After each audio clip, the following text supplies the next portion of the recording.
नमस्कार. GSTचा नंबर घेतला की प्रत्येक बिलाचं क्रेडिट घ्यायचं ही फार चुकीची गोष्ट आहे. So whenever you make any purchases तुम्हाला कळलं पाहिजे की कोणत्या पर्चेसेसचा क्रेडिट मिळेल, कोणत्या पर्चेसचं क्रेडिट नाही मिळणार. आणि जर तुम्ही चुकीचं क्रेडिट घेतलं तर पेनल्टी लागू शकते, 18% इंटरेस्ट लागू शकतो, तुम्हाला नोटिसेस येऊ शकतात. तर या व्हिडिओमध्ये तुम्हाला मी सांगणार आहे की ITC क्लेम करायच्या कंडिशन्स काय आहेत, ते कसं क्लेम करायचं, ऑनलाईन ते कसं चेक करायचं, जेणेकरून तुम्ही लीगल हॅसल्स अवॉइड करू शकता. चला तर पुढे जाऊयात. आणि या व्हिडिओमध्ये आज मी या 4 गोष्टींवर डिस्कस करणार आहे की एक्झॅक्टली ITC काय असतं, त्याच्या कंडिशन्स काय आहेत, टू बी हे काय आहे आणि व्हॉट इज सेक्शन 17(5). तो बेसिक जो शब्द आहे इनपुट टॅक्स क्रेडिट आहे ना, हे जर पहिलं समजून घेऊया. What is the meaning of this word input tax credit. So मित्रांनो, input means your purchase. So it can be goods purchased, or you can say services availed, or purchase of capital goods. So it can be raw material, it can be services, it can be capital goods. Tax means GST. Okay, so it can be CGST, SGST, UTGST, IGST. Depending तुम्ही कुठनं purchase केले. And credit means in simple language adjust against output. So आउटपुटमधून आपण तो minus करतो आणि त्याला म्हणतात इनपुट टॅक्स क्रेडिट.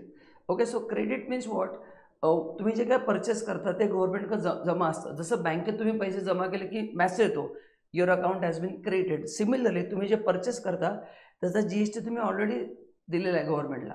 समजा मी तुमच्याकडनं परचेस केलं, सो मी तुम्हाला ऑलरेडी 18% GST दिलेला आहे आणि तुम्ही गव्हर्नमेंटला तो दिलेला आहे. सो इंडिरेक्टली मी ऑलरेडी तो GST गव्हर्नमेंट दिला, तो त्यांच्याकडे जमा आहे, म्हणून त्याला वर्ड असतो क्रेडिट. जसं बँकेत वर्ड असतं ना क्रेडिट, तसं इथंही वर्ड असतं क्रेडिट. मीन्स एवढा टॅक्स गव्हर्नमेंटकडे ऑलरेडी जमा आहे. सो जो डिफरन्स आहे तुम्हाला गव्हर्नमेंटला पे करायचा. तर पहिलं तुम्हाला मी सांगतो की GST पे कसा होता ॲज अ बिझनेसमन, जे समजणं गरजेचं आहे, कारण का तुम्हाला पहिलं कॅल्क्युलेशन करणं गरजेचं आहे, मग पुढच्या गोष्टी सोप्या होतील. चला तर बघूयात. सो मित्रांनो, मी एक रेडीमेड टेबल दिलेलं आहे. Where Ramesh is the supplier, then रमेशने सप्लाय केला विक्रमला, विक्रमने सप्लाय केला सीमाला, अँड सीमाने सप्लाय केला आहे कन्झ्युमरला. तर या सिक्वेन्समध्येच तुम्हाला व्हॉट यू कॅन से, या सिक्वेन्समध्ये तुम्हाला हे बघायचं आहे. तर पहिलं रमेशने 1 लाख रुपीजचे सेल केला आहे, त्याला 18% GST चार्ज केला आहे. सो अच्छा, GST भले कलेक्ट मी करतो पण तो रेव्हेन्यू गव्हर्नमेंटचा आहे. So whatever he has collected he will pay to the government. ठीक आहे. आता हा होता Ramesh. So if right here formula like this, GST payable is equal to output GST minus input GST. हा एक सिम्पल फॉर्म्युला आहे. आता if I talk of Ramesh, जो आपला पहिला सप्लायर आहे, रमेशचा आउटपुट GST 18,000 आहे. इनपुट असणार आहे पण मी क्वेश्चनमध्ये दिलेला नाही आहे टेबलमध्ये. So that's why he will pay 18,000 to government. So I am not saying की रमेशने काय परचेस नसेल केलेलं असेल, फक्त मी या एक्झाम्पलमध्ये दिलेलं नाही आहे. सो तुम्ही जर बिझनेसमन असाल, so whatever sales you are making, त्याच्यावर जो GST कलेक्ट केलेला आहे आणि त्यासाठी जे काय परचेस केलेलं आहे, परचेसमध्ये 3 गोष्टी येणार, goods, services, capital goods. Okay, त्याचा जो GST तो मायनस करून गव्हर्नमेंटला पे करायचा आहे. ठीक आहे. So this is about the Ramesh. Now विक्रमसाठी प्राईस असती ॲक्च्युली 1,18,000 आहे. Okay, but to eliminate the cascading effect आपण त्या 18,000ला बाजूला काढतो. सो विक्रमची प्राईस आहे 1 लाख. आता 18,000 का आठवले, कारण त्याचं त्याला बेनिफिट मिळणार आहे आणि तो बर्डन पास ऑन करणार आहे. ओके, सो त्याचा तो ITC क्लेम करेल 18,000 जो त्याने परचेसला. तो क्लेम कसा करेल तुम्हाला सांगतो मी. आता ह्याने मटेरियल विकलं 2 लाखाला. सो टेक्निकली मला सांगा त्याने प्रॉफिट किती अर्न केलं, कॉमेंट करू सांगा. 1 लाखाचे गुड्स 2 लाखला विकले, how much profit is made, 1 lakh. त्याला म्हणतात value addition. So GST is the value added tax. So ह्याने जर व्हॅल्यू ॲडेड 1 लाखच केली आहे विक्रमनी, तर तो गव्हर्नमेंटला 1 लाखाचा GST पे करेल. ते कसं तुम्हाला सांगतो. आता 2 लाखावर 18% GST 36,000. सो टोटल कस्टमरला तो 36,000 पास ऑन करेल. आता 36 कसा आला, त्याने रमेशला जो 18,000 दिलेला आहे तो प्लस त्याच्या व्हॅल्युडेशनचा 1 लाख, असा 18,000. सो दोन्ही मिळून तो 36,000 पास ऑन करेल, कारण का GSTचं बर्डन आपण पास ऑन करतो. सो विक्रमने जो रमेशला GST दिला आहे तो विक्रम पास ऑन करणार. सो 18,000 त्याने पे केलेला आहे प्लस 18,000 त्याच्या व्हॅल्युडेशनचे GST. सो टोटल 36,000 तो पास ऑन करणार, बट पे किती करणार बघा. आता इथं मी लावून तो विक्रमचं. विक्रमने कलेक्ट केलं आहे 36,000, त्यामध्ये रमेशला त्याने 18,000 दिलेलाच आहे आणि रमेशने तो 18,000 गव्हर्नमेंटला दिलेला आहे. So as a government they have already receive 18,000. So balance will pay. आणि ही जी काही मी प्रोसेस करतो ह्याला म्हणतात credit. This is called as a credit, means ॲडजस्टिंग input from output. This is called as a credit. ठीक आहे. So like this it works. So बिलामध्ये GST पूर्ण लावायचा आहे, म्हणजे माझ्या व्हॅल्युडेशन पण मी GST लावणार प्लस मी जो पे केला आहे तोही लावणार, अदरवाईज बर्डन पास ऑन नाही होणार. सेम गोज विथ द सीमा. आता टेक्निकली विक्रमने सीमाला विकले 2,36,000ला, तो GST सेपरेट असतो, त्याचं आपल्याला क्रेडिट मिळतं. पण त्याची मेन प्राईस सीमाची 2 लाख आहे, तिने विकला 2,80,000ला. अच्छा, एक सांगायचं विसरलो, पहिल्या केसमध्ये विक्रमचं व्हॅल्युडेशन किती होतं? 1 लाख, बरोबर आहे. VA value addition is 1 lakh. तुम्ही 1 लाखला 18% मल्टिप्लाय करा, बरोबर आहे, मॅच होईल बघा. So value addition into percentage of GST, this is the formula. So whatever value I add into percentage of GST. ठीक आहे. आता थर्ड बघा तुम्ही, सीमा.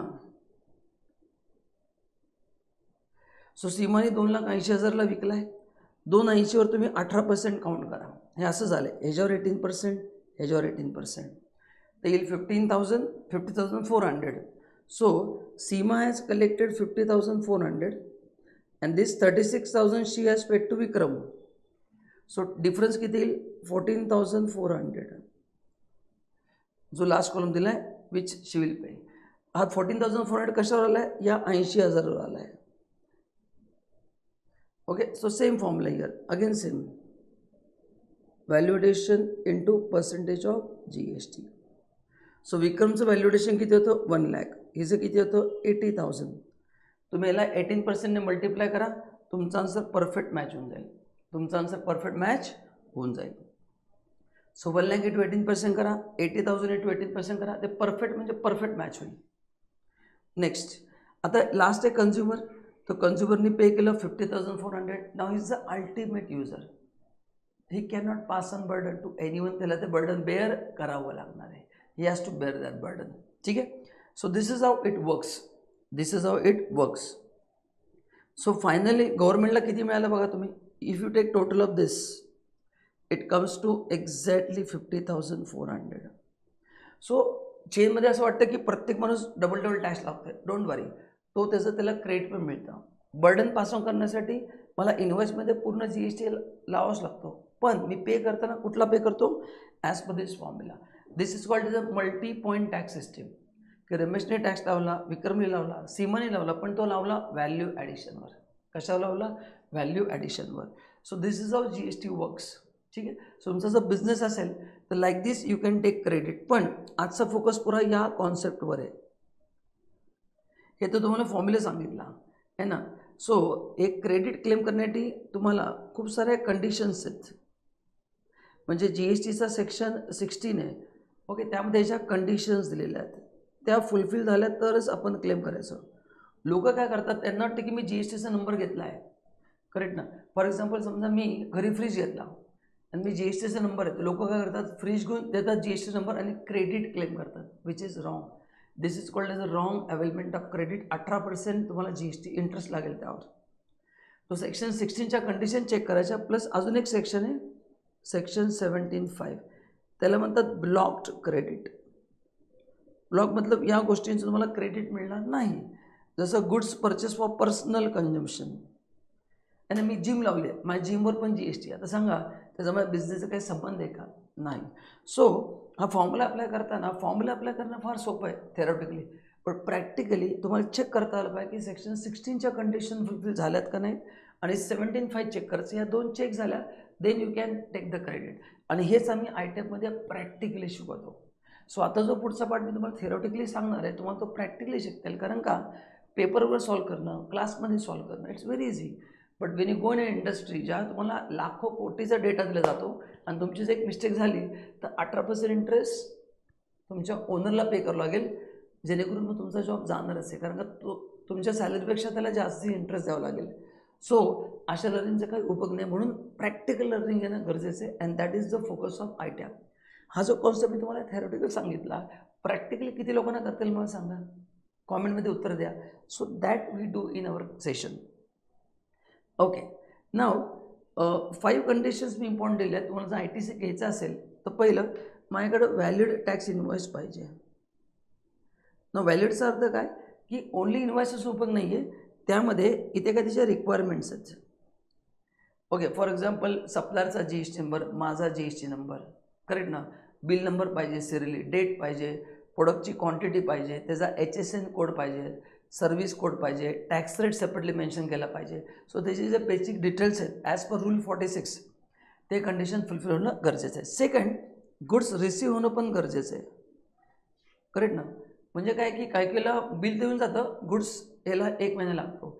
सो मला इन्व्हॉइस मिळाले एप्रिलमध्ये, एप्रिल 26, गुड्स मिळाले मे 26. सो मित्रांनो, एप्रिल 26ला ITC मिळणार नाही, मेमध्ये मिळेल. ठीक आहे.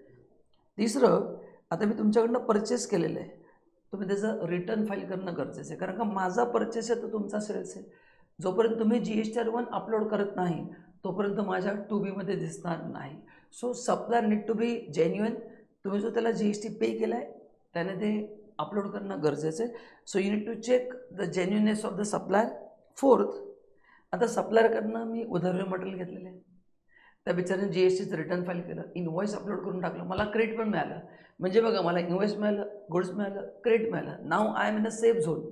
पण त्याने मला उधारी दिली आहे. So I have to pay him within 180 days from the date of invoice. So इन्व्हॉइसचे अमाऊंट प्लस GST फुल्ली पण चालेल, पार्टली पण चालेल, ती 180 days मी देणं गरजेचं. जर नाही दिलं तर तुम्हाला ITC रिव्हर्स करावं लागेल. तुम्हाला ITC काय करावं लागेल, रिव्हर्स करावं लागेल. पण तुम्ही समजा 220 दिवसांनी दिलं तर तुम्ही परत रिअवेल करू शकता, पण तो इंटरेस्ट तुम्हाला 6 मंथचा पे करावा लागेल. इंटरेस्ट जो असेल, कारण का तुम्ही 6 मंथमध्ये त्याला पेमेंट नाही केले ना, तर तुम्ही जेव्हा ITC रिव्हर्स करणार म्हणजे गव्हर्नमेंटला परत देऊन टाकणार. Okay, so this is the amount of ITC. हा जो तुम्ही क्लेम केला आहे तो गव्हर्नमेंटला परत द्यावा लागेल with 6% with 18% interest for 6 months. आता ह्याचं प्रॅक्टिकल कॅल्क्युलेशन आम्ही शिकवतो आमच्या ITAPच्या सेशनमध्ये. अच्छा, नाव असं होऊ शकतं की एप्रिल टू मार्चमध्ये माझ्याकडे हजारो बिलं आली आहेत. Due to accountant mistake, manual error, काही बिलांचं क्रेडिट घ्यायचं राहिलं, किंवा there was doubt on the eligibility of ITC. ह्याचं क्रेडिट घ्यायचं आहे का नाही, वी आर वेटिंग. किंवा आम्ही ॲडव्हान्स बिलिंगमध्ये गेलो होतो चेक करायला की ह्याचं क्रेडिट मिळणार आहे का नाही मिळणार आहे. हे एक्झाम्पल देतो आहे.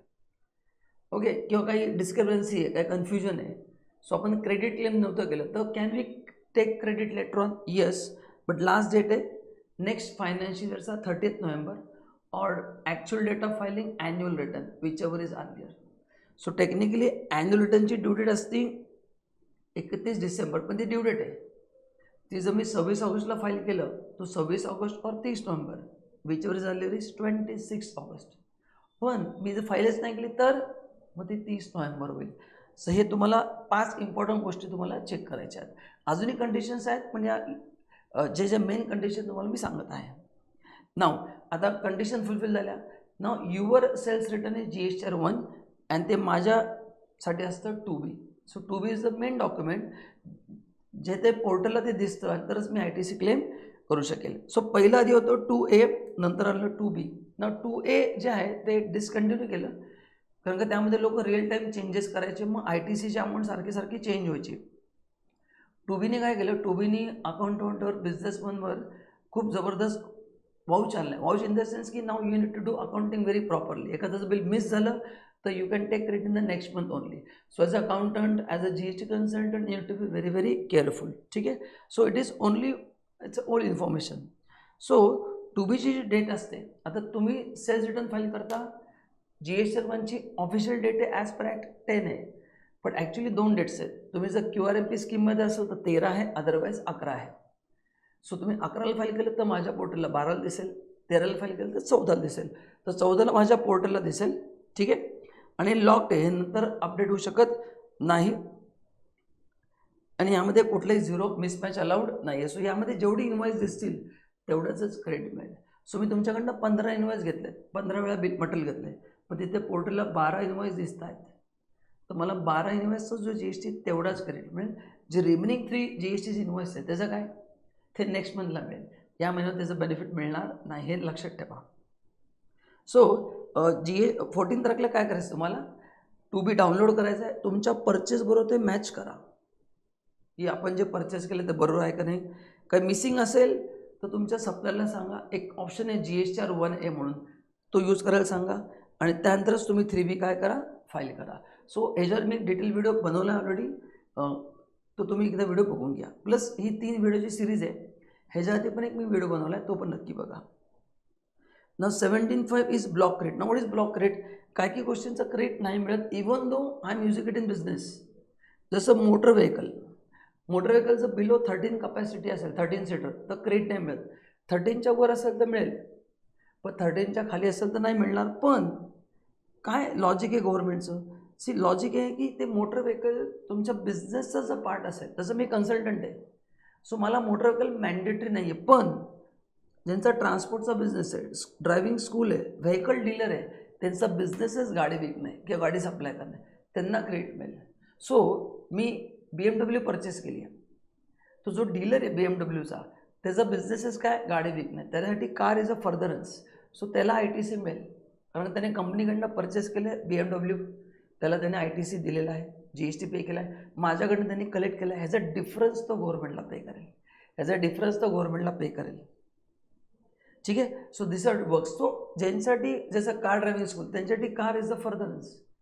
विदाउट कारचे बिझनेस, तर त्यांना क्रेडिट मिळेल. फूड अँड बेवरेज, आपण ऑफिसमध्ये स्टाफला पार्टी देतो, दिवाळी पार्टी असते, प्रत्येक कंपनीचं एक कल्चर असतं, as per that culture. So त्यांना त्याचं क्रेडिट नाही मिळणार. पण जर माझा बिझनेस असेल केटरिंगचा, तर मला क्रेडिट मिळेल. So one catering providing service to another caterer, one hotel providing service to another hotel. So if you are into similar line of business, then you can avail the credit. पण आता माझं office आहे, मी ऑफिसमध्ये आज स्टाफसाठी 25 PCA मागवले, no ITC. Health insurance and life insurance of employee. Health insurance तर मॅन्डेटरी असतो under employee welfare scheme. Okay, depend on kind of organisation you are having. त्यासाठी तुम्हाला लेबर लॉचे माहिती असणं गरजेचं आहे. सो त्याचा ITC नाही मिळत, पण जे मॅन्डेटरी आहेत अंडर लॉ, ओके, जिथे लॉनी म्हणलं की तुम्हाला एम्प्लॉईचा इन्शुरन्स घेणं मॅन्डेटरी आहे, तिथं तुम्हाला ITC मिळेल. Club membership credit not allowed, त्याला काही एक्सेप्शन नाही आहे. कन्स्ट्रक्शन ऑफ इमल प्रॉपर्टी, मी ऑफिससाठी मोठी बिल्डिंग बनवली, फॅक्टरी बनवली, त्याचा ITC तुम्हाला नाही मिळत, even though it's office building. तुम्ही म्हणा सर हे तर ऑफिसची बिल्डिंग आहे सर, मिळालं पाहिजे. यामध्ये जर माझा बिझनेस होतो आहे, माझं स्टाफ बसतो आहे, नाही मिळणार. मग कोणाला मिळेल, ज्यांचा कन्स्ट्रक्शनचा बिझनेस आहे त्यांना मिळेल. कारण का ते जे मटेरियल वापरत आहेत, सिमेंट, वॉटेवर, या स्टील आहे ना, प्लायवूड, आयर्न, वॉटेवर दे यूज, त्यांच्यासाठी तो फर्दर असतो. तो इंडियामध्ये जेवढे कन्स्ट्रक्शन बिझनेस पण आहेत, whatever raw material they are buying, they are supplying it further. माझा कन्स्ट्रक्शन बिझनेस आहे, मी सिमेंट घेतलं, मी पुढे सिमेंट सप्लायही करतो आहे. So I am into business of supplying the cement in the form of construction. So जेवढे construction company त्यांना क्रेडिट मिळेल. पण मी जे ऑफिस घेतलं माझं, त्याच्यावर मी GST दिलं 5%, त्याचं मला क्रेडिट नाही मिळणार. पण एका केसमध्ये मिळेल, कुठलं, माझे जे प्लांट अँड मशिनरी आहेत फॅक्टरीतल्या, त्यासाठी मी काही जे स्ट्रक्चरल फाउंडेशन क्रिएट केले, त्याचं मला मिळेल. कारण का प्लांट अँड मशिनरीचा part of furtherance of business, त्याचं मला ITC मिळेल. आणि पर्सनल कन्झम्पशनला मी काय घेतलं, जसं मोबाईल हा एक फार क्वेश्चनेबल विषय आहे ना, मोबाईलचं ITC घ्यायचं की नाही, पण लोक क्लेम करतात. घरचा फ्रीज, मी जिम लावले, कपडे घेतले मिंत्रावरनं, पर्सनल कन्झम्पशनचं तुम्हाला ITC मिळणार नाही. तर guys, this was all about the ITC. यामध्ये मी बेसिक तुम्हाला माहिती दिली. आय होप तुम्ही व्हिडिओला तुम्हाला मजा आली असेल. काही क्वेश्चन असेल तर टाईप करून पाठवा. आणि तुम्हाला मी थेरोटिकल शिकवलं. आता विचार करा, ऐकताच किती मजा येते. इमॅजिन द सिच्युएशन, तुम्ही प्रॅक्टिकली कम्प्युटरवर करताय आमच्या लॅबमध्ये येऊन, तुम्हाला किती मजा येईल. तर एकदा आमच्या इन्स्टिट्यूटला व्हिजिट करा, GST कोर्सची माहिती घ्या आणि ह्याच्या 10x ॲडव्हान्स तुम्ही नॉलेज घ्या, जेणेकरून तुम्ही स्वतःचा बिझनेस चालू करू शकता, जॉब चालू करू शकता, किंवा तुम्ही ऑलरेडी बिझनेस पण असाल तरी तुम्हाला खूप फायदा होईल. Thank you so much and bye bye.